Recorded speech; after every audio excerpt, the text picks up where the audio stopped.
Brought to you by Emerson. Consider it solved. Forget about healthcare, gas prices, high unemployment, fears of taxes going up.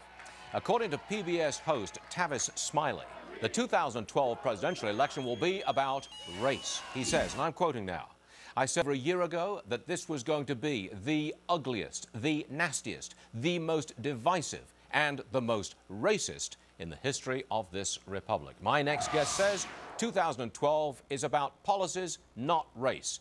Tara Setmayer is the communications director for Republican Congressman Dana Rohrabacher. Did he just play the race card?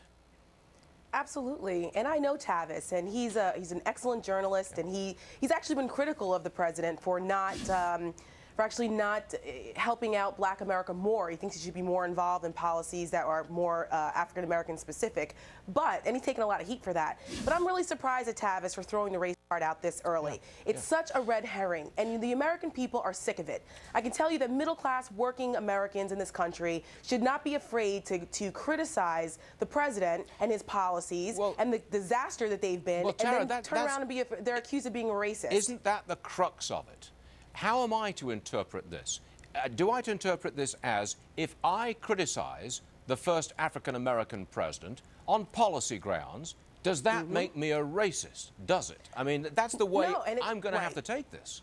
That's right, and it shouldn't. I mean, it's very un-American framing the debate this way, and it's offensive. And it's offensive to me as a woman of color, and it should be offensive to every American out there who has an opinion, who feels as though that they don't agree with what the president is doing, the direction the country is going in, without being accused of being a racist. I mean, we have very serious issues facing this country, from energy policy to raising taxes to our deficit, which is $1.4 trillion, unprecedented economic disaster, and we're throwing the race card. That is not what the 2012 election should be about. Right. And I hope that whoever our Republican nominee is strong enough and has the backbone to go after Obama's policies and not worry about the race card being thrown. By the way, the interviewer, Lawrence O'Donnell, who was with Tavis Smiley in that interview situation, he consistently called Donald Trump a liar.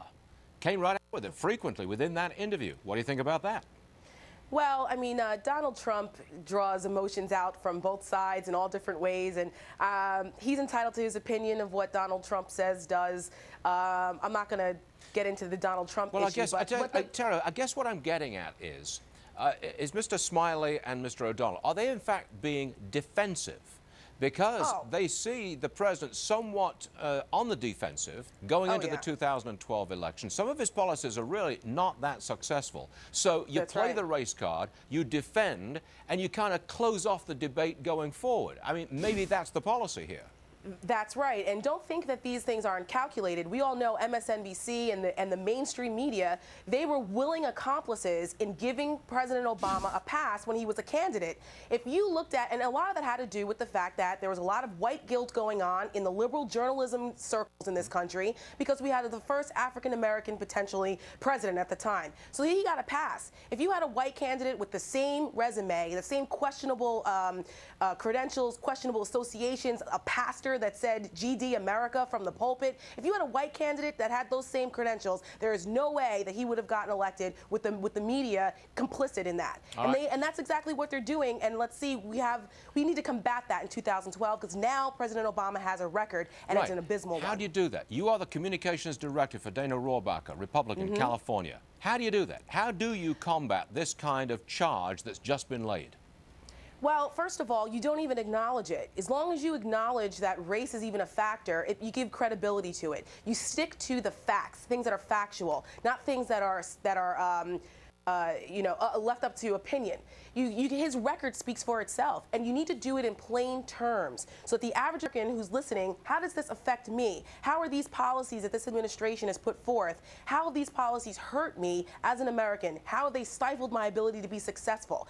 And that's what you need to do, and you need to stick to that, and don't allow it to turn into ad hominem. It's really just a distraction. And the Obama administration knows it, which is why they allow it to perpetuate. Look, Tara, you can tell from my voice that I'm an immigrant. I'm an outsider looking in at America, and I got to tell you, I do not believe that America is a profoundly racist society. I don't think it is. That's my experience in America. Do you think America, you're a woman of color, Do you think America is tinged with racism to this day? Do you?